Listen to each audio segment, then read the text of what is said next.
Now, I'm not that familiar with how you started in the business, but did you grow up thinking I want to be a famous Playboy playmate, or what? How did you get started in this? You know what? I never wanted to act, and I never wanted to be a model.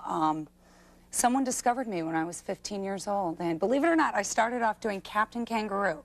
And how I went from Captain Kangaroo to Playboy to Andy Sidaris films, I don't know, but... How did you go into Playboy the first time? A gentleman by the name of David Wilder brought me in. They were looking for the 30th anniversary girl. I was literally walking on Sunset Boulevard, and he brought me in. And just started taking pictures of you? More or less. And I walked in, they gave me a robe, they said, take your robe off, and there I was. Oh, well, is that a really great layout, those pictures of you? I mean, the first time you were in Playboy? Now, what do you think I'm going to answer? Well, I mean... No, they were terrible. No, they were good. I was young. I think I wish I would have waited. But then you've been in there many times, haven't you, many since then? The playmate that'll never die. You know, I've been around 10 years now. So. And when you say you wish you'd waited, you mean you think you got much better as you got older? I think so. Yeah? Yeah. Well, we do too. Thank you. Okay. Now, then you were discovered by the movies, by Andy Sidaris, who recruits a lot of his actresses from Playboy. Right. And how did Andy find you? I was shooting a video for Playboy called the Playmate Playoffs, which is, you know, girls in, well, it's almost like an Andy film. Girls wearing hardly anything, doing athletic Playing things. a lot of volleyball. Right. Okay. You got it. Were you there? I've seen the show. Right. You know, I occasionally see those. I happen to come across them on the dial. There you go. Anyway, Andy happened to have been there that day, and he came up to me in one of his, you know, Hollywood director's voice and said, would you like to be an actress? And I kind of shrugged him off. I mean, you've seen Andy. I mean, he's short, he's bald, he's heavy, he talks very funny, kind of out the side of his mouth. And he's very rich. Yeah, and and he asked me, and so I went in and I read, and that was the beginning of the series of 7. You always play an undercover federal agent who runs around Hawaii in cutoffs a lot. Well, you like to jump in the hot tub quite a bit. Right. And you always blow up at least one helicopter. Right. And does that kind of sum it up? Right. That's it? Yeah, you know, it's, you know, I play Agent Dona Hamilton, and, you know, she's rough and tough, and she has her string of men, and she always gets the bad guy at the end, and, you know, she carries a bazooka and wears a push-up bra, and, you know, she does the part. Is it fun? It is fun. It's a lot of hard work. It's a lot of hard work. He's a tough director to work for. Really? Yeah. I'll tell him that. Yeah, he knows that. Okay. Yeah, what does it all mean, Andy? It's art. And we do that because we do it because we A, want to make the rent, and B, there's new generations of people watching our films, and when we can present people like Cynthia, hey, you know, we're on top of everything. So how long does it take you to write one of those scripts? 4 days. And you're not kidding, are you? No. But I think about it for, you know, up to 2 weeks. And then I write them, and then Arlene reads them, and she rewrites them. And she puts stuff in there like plot, story. Yeah. You know, that's out. Tax. Yeah. But how many days does she work on them? She works a couple of weeks on them. But then I go right back to doing what I want to do, because once we're on the location, you know, I just say, please, please, that was very good stuff. We do want to understand this picture, but why, really? Because we're just mashing right ahead. Our pictures, they are a little complex. In fact, Donna Speir calls us every week and asks us still, what was the plot of Picasso Trigger? That was done 6 years ago. And she was the star. She was the star, and we say, Donna, well, you know... Pay attention. Wait for the book. Take notes. Well, you know, wait for the comic book. Do you understand them, Cynthia? Absolutely. Cindy's real smart. It's because I'm, yeah, I understand. Yeah, no, she does. Well, you know, by about the 6th one, you start catching on. Okay. Well, in these very scripts, similar. Andy, you get all those elements that you need for those foreign sales, right? Yes. You got the big, healthy, naked, blonde American girls. Right. Like Cynthia here. Really kind of redhead. Strawberry. Reddish Strawberry. blonde. Strawberry blonde, okay. Yep. Big, hunky bodybuilder types with bazookas. Yes. Exploding helicopters, exploding jeeps, exploding motorcycles. Everything filmed in either Hawaii, Las Vegas, or Dallas. Now, why is that? Why always those same 3 places? Well, we go to those 3 places because we can get away with it there, and that's basically what we do. Get away with what? Just get away with. We're very nice people when we're on location, but we do disrupt a little bit, you know, like disrupt. I mean, like It's they're like in Molokai, yeah. I mean, Blowing it's like- stuff up. yeah, we're in Molokai. Those people are over there. They're laid back, and all of a sudden, here's an incredible 4,000-pound explosion, and it upsets them a little bit. But we then just send Cindy over or Julie Strain, and they sign autographs, and the local natives are right back under our wing, and we're really happy about that. Okay, well, if you put all those elements together, Yes. and you've got lines around the block in Pakistan, Abu Dhabi, Lebanon, Nigeria, Beirut, yeah. and most horrifying of all, Paris. Yes, they Where like us. there's actually something called the Cinema du Sidaris. Yeah, What yeah. the hell is that, Andy? I don't know. You know, they may be calling me names, and I can't read that stuff. I don't understand it because I can speak a little Spanish. I speak a little Mormon. That's about it. Some Greek. But they may be saying bad things about us. Nobody's figured it out. Okay. Cynthia, what kind of direction does Andy give you on the set? Does he just say stuff like move that bra strap a little to the left? No, or no. what does he actually say when you're Great, working? tender, sensitive direction. You That's know, just right. what you'd expect from. Right. From some of the great directors, yeah, like. I mean, the love scenes, for example. It's more like, okay, flip her over. Now grab the thing with your right hand. Your right hand. You're right. Go right. Go right. And That's okay. I kind of wish I had him along on dates. I mean, it takes all the guesswork And out I've of that. learned tangling from up interviewing actresses that work for you, Andy, to call them love scenes. Because one time I made the mistake of calling them sex scenes. Oh, no. Which is what you say to me. And Yeah, they say, but no, these are love scenes. That's locker room talk, Joe Bob. We're talking now in front of an audience here. They're love scenes, and we try to control all that. You know, it is a little difficult to sit there and say, put your hand at that position so the camera can see it. And Kissy is a big kissy, and not have them get react to a you lot. and say, "I've done that." You know, you want to see that again? You know, Cindy's not like that. She's been very good about.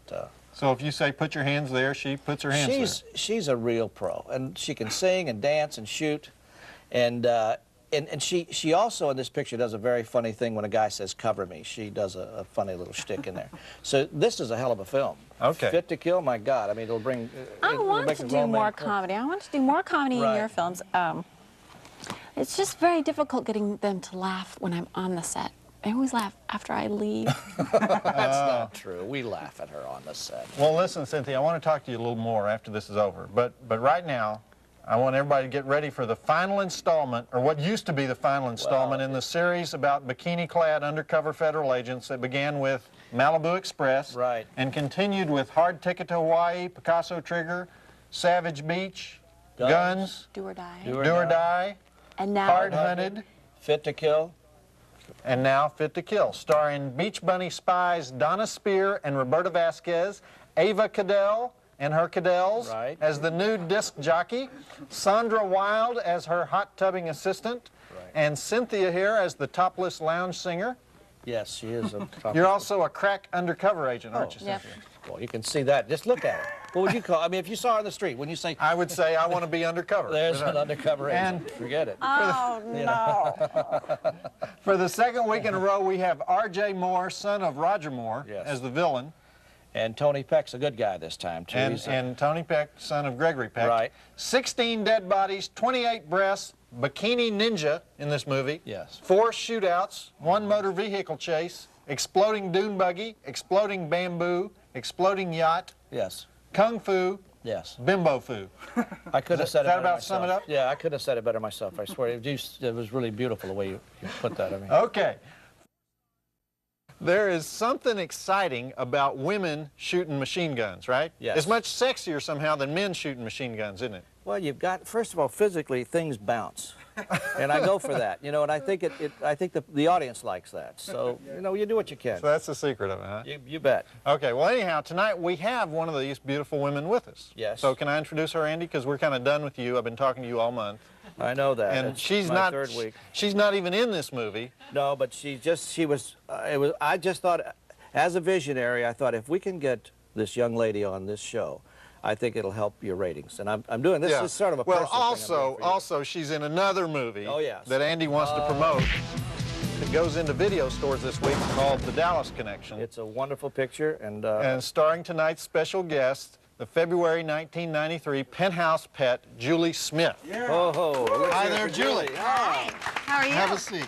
All right. Now, Ergo guns. You know what I'm saying? yeah, like Okay. guns. Yeah, this is part of your formula. It is. In this movie, The Dallas Connection, Julie, you play one of the standard Sidaris heroines. Standard? Well, no, I we all have don't mean your guns. standard, We all but have I mean guns, but yeah. there's a certain type of character that Andy puts in his movies, and you're a federal undercover agent who wears a lot of tight sweaters and gets in the hot tub quite a bit. That be accurate? It's pretty much accurate, yeah.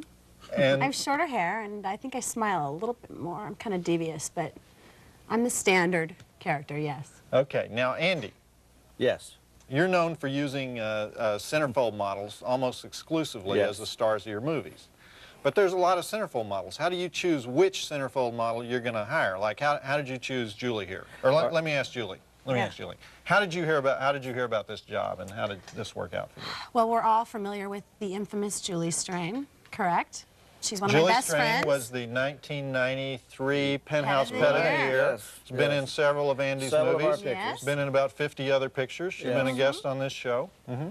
She's one of my best friends, and she said, Julie, I can't believe I never thought of you, but I'll tell you what, I've got this guy that's dying to meet you, and he's going to make you a star, you and your guns. You What mean do you that's think? all it takes? Somebody has to tell you there's a guy dying to meet you? Yeah, well, the Have a guns. business card and you're anybody dying that to wants meet to you. see my guns, I mean, you Yeah. know, I do collect. I didn't This is- used to, but I do now.